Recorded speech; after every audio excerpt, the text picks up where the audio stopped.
Welcome to the Nurse Life Coach Academy podcast, where Laura and Shelby, both board-certified nurse coaches, talk all about how to get certified and practice professionally as a nurse life coach.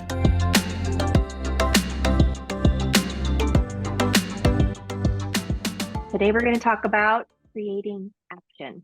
And that's kind of like the whole reason that nurse coaching came into existence, is because coaches who are trained to help other human beings create action in their lives that changes their life. You're going to get Shelby and I here today doing a tiny bit of teaching. This is all from our course, but also giving you some real life examples and maybe some other points of view around creating action. Yeah, it's kind of like, I want to be careful with my words here, because coaching without action is just like talking and shooting the breeze with clients. Right. So it's imperative. And also too, I think that it is it's like what allows coaches to like look and be like, yeah, we did the thing. We checked the boxes. We moved forward. We moved the needle forward. Yes. And we're going to get into a little bit of nuance of like, well, what happens when a client is like struggling or not taking action and doing all those things too, because that absolutely happens. But yeah, nurse coaching and action, they're a magnetic pair. They're almost required to go together all the time. And it gives a lot of structure. And I think that this is like where the toolkit inside of the course also really comes into play too. Yes. Like, if I don't know what to do to help my client create action, we can't hold their hand in such a way to where we're doing the work for them, but like, how do we co-create the action plan to move together in the session? And the toolkit is a super, super great addition if you're feeling a little lost or a little confused or like, what do I do next? It's kind of like you get to go grocery shopping through ideas and pick and choose something. Right. Yeah. And I feel like what I'd love to do is just have you, the listener, kind of check in personally here. And we're going to talk more about what it feels like when we are in action. So when we are in action, when there's this sense that we are moving forward, it feels good generally. Maybe it's not fun, or maybe it's scary, or maybe it's not comfortable, but there's like an underlying feeling that is good. And those feelings can be excitement. You feel powerful. This is that elusive motivation is the result of action. We don't have motivation that creates action.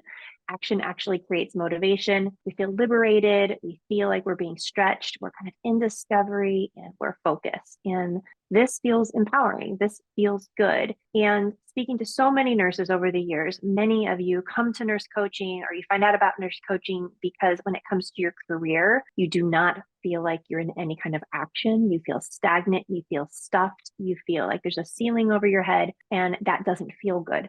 It's actually very uncomfortable to not be able to be in some kind of action or forward movement. And if you are like a weight loss coach, people hire you because they want to create action that creates a result. And so I just wanted to give you that context here, that when we help our clients create action, we are delivering them the possibility of these positive feelings, which in turn generate more positive feelings. It's like the beginning of an upward spiral, which can be really great. Yeah. I also think that it's like, maybe this is a bold statement, and I have no way to prove it, but I'll say it anyway.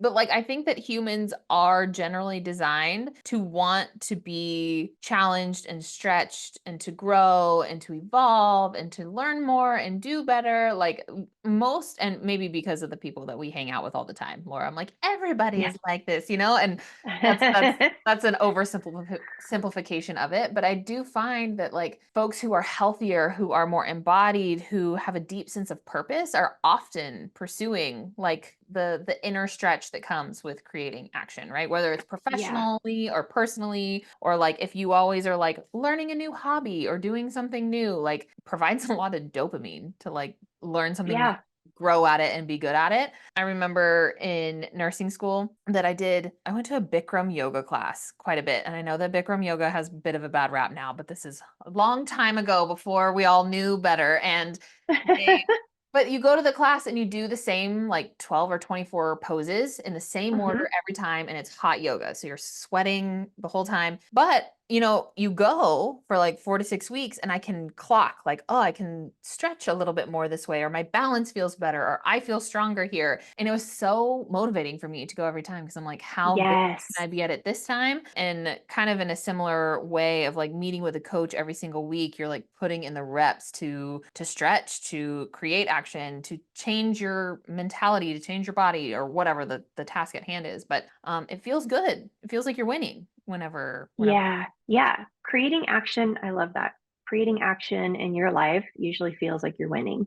Hmm. And then when you feel like a quote unquote winner, it's easier to stay in action. So I would say if you're listening to this and this is just not resonating, you might be in a different stage, right? So there are other people who at different stages, me in different stages, where creating action is not the goal. Surviving is. Yeah. Like, Yep. I'm going to wake up, I'm going to try not to do anything that's going to sabotage myself or harm myself, and I'm going to try to get to bed and wait for things to get better. And so for that type of client, when you're in that stage, when you're in survival, when there's more of a probably therapeutic or therapy or counseling type of support that you're craving, it is going to be less action focused, but it will involve action as well, just different kinds. Mm-hmm. Like different kinds of action. The action might be taking a shower every day. Right. Um, Yep. yeah. Yep, totally, totally. It's maybe more like a lateral move around action Yes. rather than like a big jump forward that feels really uncomfortable. But yeah, more of a lateral move just as you navigate through the weeds. And I can already feel it, Laura. We're probably gonna like get super juiced up talking about action. I also want to like frame it as like Laura and I have also gone through extreme lows, both within the past 12 months and our lifetime. So like you don't just wake up one day and decide like I'm gonna take positive action and it's always gonna be rainbows and Yeah. butterflies and it's always gonna feel awesome and wonderful and all the things. And this is why we keep hiring coaches too, because Yeah. navigating Yeah. navigating change is challenging and it bumps Yeah. against your beliefs, and it can be challenging physically, mentally, emotionally, spiritually. Like that's where we find a lot of peace in the people that we hire to help us, is Yeah. to keep us from going off the rails and quitting. Right. Yeah. I was talking to one of our mentees the other day, and her husband's an entrepreneur. And get this, Shelby, there's five of them. They're all partners. They have five equal partnership for a company. And he's Oh, kind of like the micromanager person, but uh-huh. doesn't have an official role. Like there's no actual roles. And he's struggling. And I'm like, oh my gosh, he needs a coach. Like, how Yeah. is he even doing this without a coach? Right. Yeah. Because there is action that needs to happen inside of his business that if it was clear, it would already have happened. And it's like so clear from my perspective, like he deserves relief. There's really only one path forward for relief. And so action can be action in your business, action in your health, action in your relationships, action in your internal life, like in your personal life. Hmm. I just hired John, and we are going to meet every other week for 30 minutes to do kind of a groovy Bible verse and meditate a little bit and do John stuff together. Yeah. And what I'm paying for with him is the accountability to have that kind of a moment built into my work week. Like we're Yeah. going to do it together. So sometimes the action can be meditating together, or the action can be hiring somebody to facilitate breath work so that you have non-action Hmm. Hmm. parts of your day. So action is really a decision, and then it requires energy. So any action requires energy into the equation. And most of the time, for correct aligned action, it will create more energy in your life than you put in. Right. Totally. Totally. And I think a cool distinction point here, and you mentioned it, but I'll highlight it again, is like when does someone need to hire a coach to create action? And I think that hiring a coach to create action will always be like the smoother path, like it's the easier Yes. path. But you don't always need a coach to help you. Of like if you have been trying to do something probably for like three months, 6 months, a year, 2, 3 years, and it's not happening, you are going in circles, or you're starting then stopping, or something always is getting in the way, that's the time. That is the time, because if you could do it on your own, you would have by now. Right. And it doesn't mean that like you're broken or wrong. It just means that we're like getting tripped up. And instead of getting frustrated and burning time, getting tripped up, like bring someone in, put a fresh set of eyes on it to help you Yeah. move forward. I have hired many coaches over the years to put different trips in my normal work week, similar to like your work with John of like working with a Yeah. somatic practitioner to like pause and check in with my body and slow down and be still for 60 minutes. Like that's also what action can look like Yeah. too. And it's, Yeah. I mean, you and I are like pretty go, go, go, go, and we like to go, go, go, go. And that's wonderful. It's a strong muscle you and I both have. But like the slow down muscle is one we try to tap into as Yeah. well. Yeah, in one of my mentorship groups, we just hit the 6 month mark, so we're kind of going into the second half, the second semester of mentorship, and we had the kind of new agreements call, and we talked about accountability, and I'll share what we're doing, and it's so far I'm pumped. We started this on well 4 days ago, and the group's pumped. So I'll kind of tell you what we decided to do as a group and the outcome that I see at our what's already happening. So we talked about accountability not coming from me, the coach, because I'm going to be their mentor. I'm going to be their coach for the next 6 months. But after I'm not their coach and not their mentor, they still have each other, right? They still have each other. So we're going to strengthen that system because that's a system that has no time limit. And that's a system that doesn't cost any additional money. And I want to start that system now at the 6 month mark. So when they graduate, they still have each other. So every week on Sunday, they're going to take a picture of their 3 goals for the week, whatever their 3 goals are, post the picture in the group. I got this from our master's group that's going ham. They're really like rocking it there. And then one person's the accountability coach for that Monday and that or for the following week. And one person per week will go and ask each individual, hey, how did it go with goal 1, goal 2, goal 3? And so they're observing each other, but they're also being asked explicitly, how did it go? Yeah.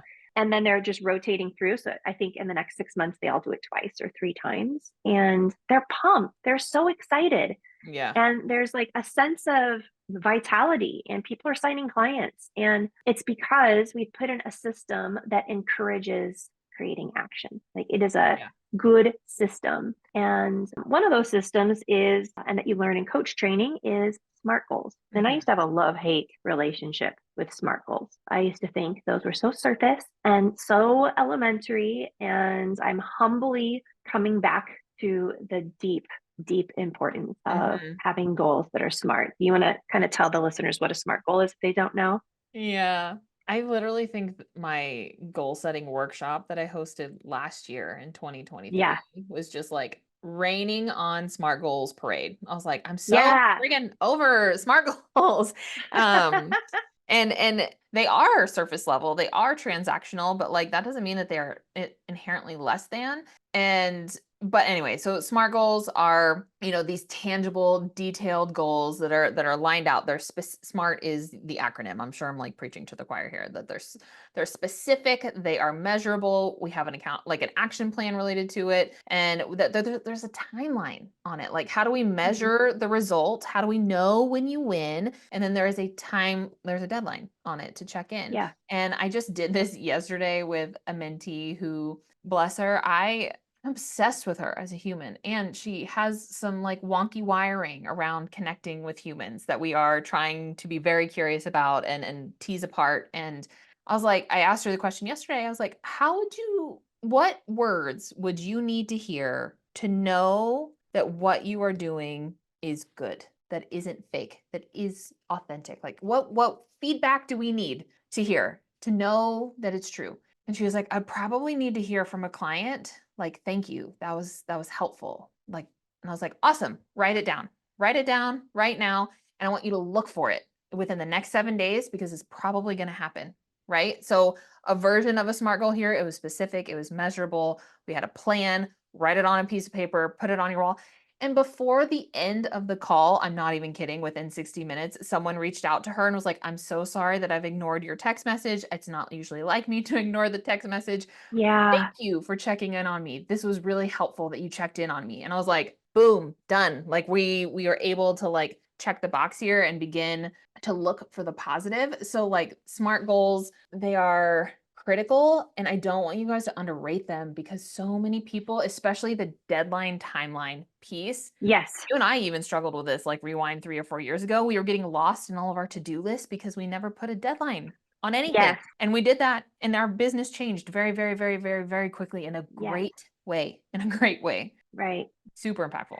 Well, and the fact, even just using that example in business, yeah, we kind of interacted differently, even with one another, with shared goals for the business, with deadlines, and the amount of output and like the amount of action that we have created for two human beings running two companies is staggering. And you and I do not work 60 hours a week. Like, we just No. don't. Nope. It But cuts down on like whenever you have a SMART goal, it cuts down on what am I doing? What's the yes, priority?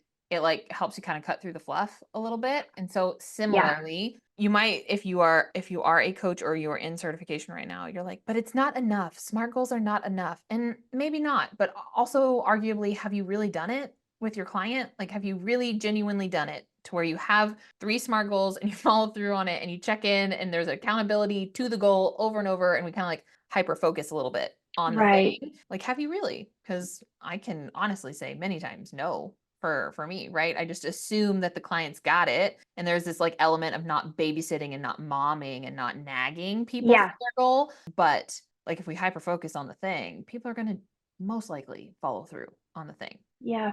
When I was younger, I was a really good student. I read really fast. School was super easy for me. This is like fourth, fifth, sixth grade. And to the point that my parents never asked me ever about my homework. Had I done it? What about my project Mhm. coming up? How's my grades? And my younger sister needed more help. She struggled a little bit more than me. And I remember watching my mom ask her, "Did you do your homework, Amy? Or do you need any help, Amy?" And I remember it felt like they didn't care because they didn't check and ask me. So Mhm. accountability, we do this with our mentees. Accountability can also be a really loving way of saying, like, I see you and I'm invested in you doing what you say you're going to do. And I Mhm. think that sometimes knowing that somebody that we look up to or that we admire is watching us, that is like such a great insurance policy. Mhm. If we struggle with follow through. I just did a master mentee interview yesterday that is fire. I don't know. I don't know if it's already come out yet when you guys are listening to this, but it's incredible. One of my favorite interviews that I've ever done. And what we did is we broke down her whole nurse coach journey into 4 pieces. First 6 months, second 6 months, third 6 months, fourth 6 months, Mhm. and like what was the game and how were they different, and compare and contrast, and what was her internal experience. And at the beginning of the third 6 months she did 75 hard, Yeah. and she said 75 hard changed her.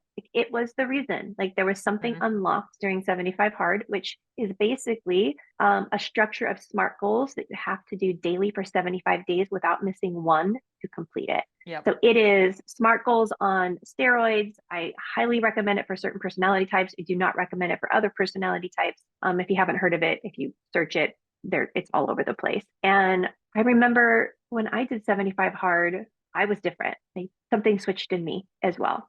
Yeah, it And always kind of freaks me out whenever you text me late at night and you're like, I'm doing 75 hard. And I'm like, oh oh gosh. no. Okay, here we go. Here we go. Yeah. Yeah. Yeah, it is it's a time dilator. SMART Mhm. goals cut down on decision making and it dilates time. So although your schedule looks busier, that you do more things each day, you feel like you have more time because you're not thinking about what you have to do. You're just doing what you have to do. Yeah. Yep. I love it. Yeah, I I mean, love it. I've watched many of our clients go through 75 hard, and even that Yeah. particular client, I'm not sure if she mentioned this in her episode or not. She went through a bit of a dark night of the soul, like right before she Yes. did it. And like holy moly, talk about a mega life raft. We all watched her in real Yes. time just upgrade mindset, upgrade her routine, upgrade over and over, and choose herself, her business, her dream life every day. Like it was very, very inspiring to watch. um yeah, it's kind of hard to predict what would have happened if she didn't. I really believe she would have Yeah. figured out a different way, but like that was a really potent way to move forward. That's for Yeah, sure. it was the right tool at the right time, and she is going to hit six figures, probably 6 figures this year in the next 5 to 6 weeks, Yeah. which is really, and this It's is like year 2.5, I think. She's yeah. about 2.5 years out. That's so exciting, and that Yeah. that is the result of a habitual way of interacting with smart goals. Like that Yeah. really is what that was. What I kind All of right. also too love about SMART goals is we mentioned thought work in Mhm. some other of our podcasts, right? And that deals with like more emotions, feelings, and actions, like how those things coordinate, Yes. ping off one another. To where SMART goals says kind of like table the feelings. Just to, like it can be helpful sometimes just to like pull the plug on it and Yeah. like have it be more black and white as a box to check. But we'll talk here in a second about, like what happens when the feelings do kind of like cause a speed bump, and talk a little bit about delay and working with resistance and that sort of thing. But yeah, SMART goals are I kind of have this like new light bulb of appreciation for them, of like, it's just about a task. Yeah. It can be just, we don't have to feel a bunch about the task. You just get to do it. It's nice. Yeah. And motivation is not required. In fact, it has Correct. nothing to do with it. And SMART goals will save you when motivation is not around. And I think, like, if I listen to podcasts about really externally successful people that have created a lot of things in their life, they always talk about that it's the habit that created their Mhm. success. It was never the motivation. And Yep. so I feel like the more we can not worry about, gosh, what can I do to get myself motivated to start my business? Or how can I get myself motivated to sign up for Nurse Life Coach Academy? It's like, you can't. Mhm. It's a decision. It's a Yeah. decision to take an action. And then through that decision and that action, you will feel motivated. It will feel good. Yeah. You'll feel all the good parts come after the Yeah. decision and you take the action. Totally. But we're going to talk about the number one enemy of creating action is delay. Oh man, if you notice your client, you notice yourself, they're like, here's the SMART goal. And then they show up the next week and they're like, just kidding, hit the restart button. Here's the SMART goal. And then the next week goes Yeah. by. Red flag, right? And not red flag in a sense of like your client or you are the worst person on the entire planet. We got to shame and guilt you and all the things. That's not the invitation Yeah. here. But the invitation is like your curiosity cap should be on, and you should be clocking that, and you should be tracking that. And it's so much easier to call that out earlier than later of if you Yes. see a pattern 2 or 3 times of delay.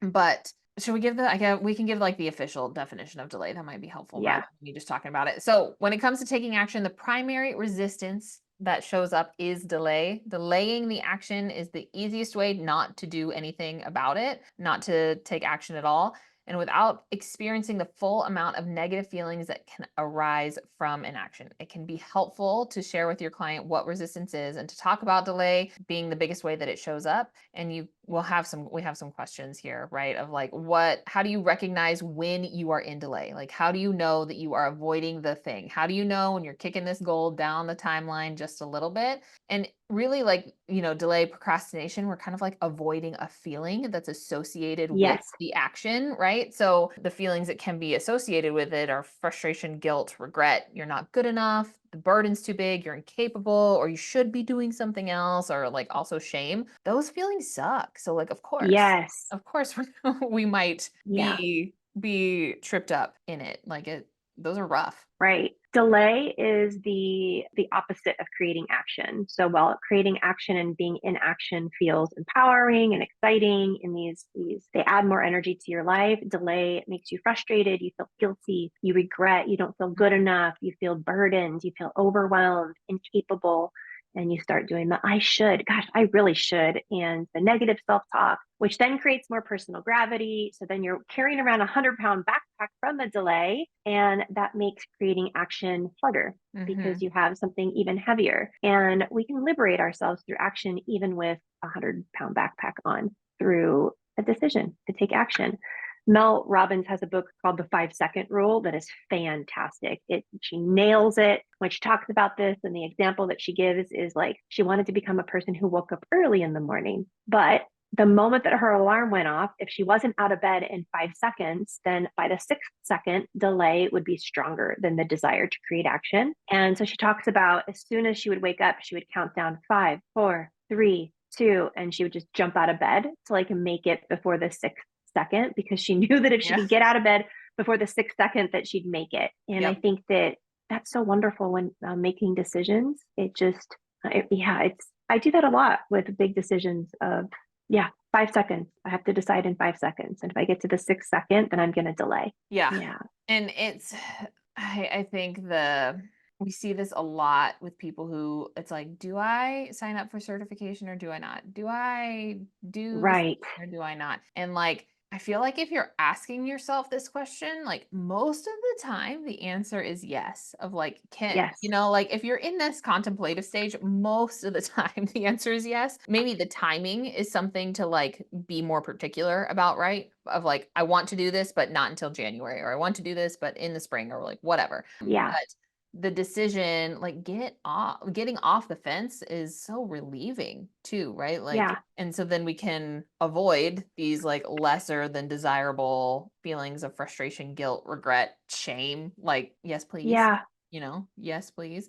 And there can also, we're talking about like taking action to move forward, right? To like jump in on the thing. There can also be a lot of empowerment that comes from like the decision or the action to say no too. Right. Like it works for the other side of the equation as well. But like being in that limbo, it's like, what's that word that you use? Self-flagellating, is that the correct term to like use here? Self-flagellation. Yeah, like Yeah. where you're like beating yourself up over the lack of action. Yes. It's like, dude, just free yourself. Stop. Free yourself Yeah. from this. Yeah. My dad, he had a great story about this with smoking. So he was a smoker for 40 years and he tried to quit like 5 times. And his wisdom was either you are a smoker or you are a non-smoker. That's the only two identities that you have. So if you're going to smoke, be an effing smoker. If you're not going to Yeah. smoke, then be a non-smoker. And I like that. It's like very Yeah. simple. And that's like working with self-identity. But what I find is that people who perseverate over every single decision, so that delay is almost home. It's like any big decision, they have Mhm. to, I think I want to, but I really need to think on it. And being methodical about decision making is wonderful, but it slows down the velocity of your life. Yeah. And most things worth having require some level of velocity and decision making. And that's a skill that's really important to cultivate. And I say this not to, I would never be on a sales call and try to pressure somebody into the velocity of making a decision to hire me. I certainly don't want to do that. Yeah. What I want to do is to ask them, do you want to be a nurse coach or do you not want to be a nurse coach? But how long do you want to be a maybe be a nurse coach? Like Yep. you've been a maybe for about 7 months. And does that feel good to be a Mhm. maybe nurse coach for 7 months? Yeah. Or does it feel good to be thinking about hiring us to support you for 9 months? Or right? Like that can't feel good to be Yep. in delay that long. Nope.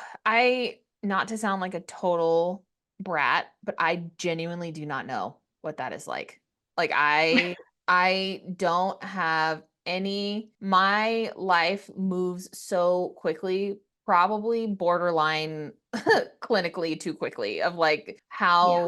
how fast my family move, and things have like slowed down definitely, but absolutely within the past 5 or 6 years, like married, babies, moving, like just the pace of life. Yeah. And, some people look at me like I have four heads, and I completely understand. Like it is like jumping off of a waterfall repetitively. But I can say that, like, even decisions that I made quickly, that looking back, I'm like, meh, I would have done it with like maybe a little bit more nuance or a little bit more intel or a little Right. bit more information, figured it out. Like I figured it out Yeah. along the way. Like the skill of a quick decision, or yeah, a quick decision so that you can take action at the right time, is Right.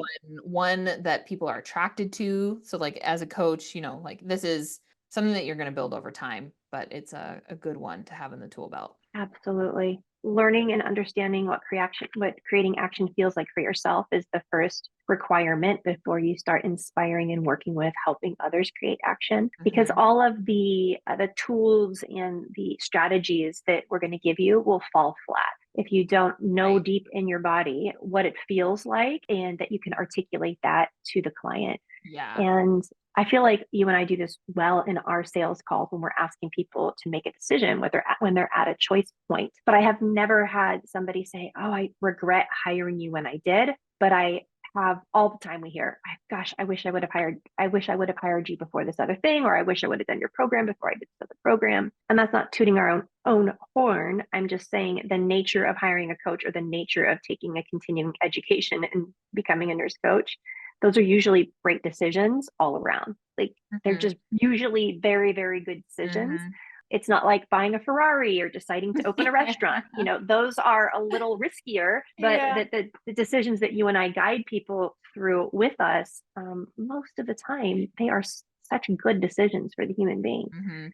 Yeah. Yeah. Worst case scenario, you still end up in like a better, more at home version of yourself at the end. Yeah, Certification. That's like worst case scenario. Best case scenario, you get to do something cool and help other people with it. So the stakes are fortunately pretty low on the negative scale. Yeah. We will have another episode on working with resistance, which is the resistance to action is kind of what coaches are paid to help with, and we'll save that for another episode. But we hope that this inspires you to fall in love with creating action in your own life and being aware of where you still work with and suffer from the negative feelings of delay. Yep.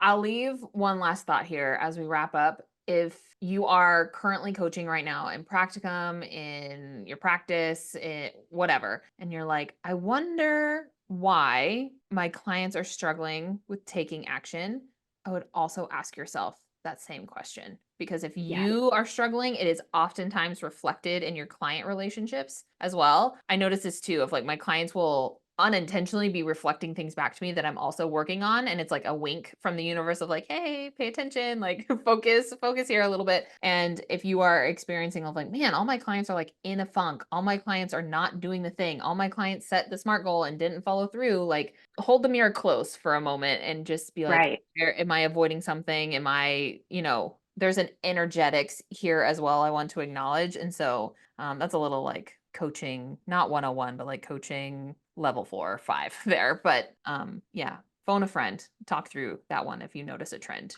in your clients. Yeah, or message us and come to one of our Facebook groups. Call yourself out. We can definitely help with that. And I feel like when we know we've been in delay over something for a long period of time, if we say it out loud to another human, it usually solves the problem. Even if that's not your paid coach, even if it's your partner or it's Shelby and I in an email. Shelby and I respond to every single email that we get personally, and you aren't bothering us. So we'd love to hear from you if you're in delay. For sure.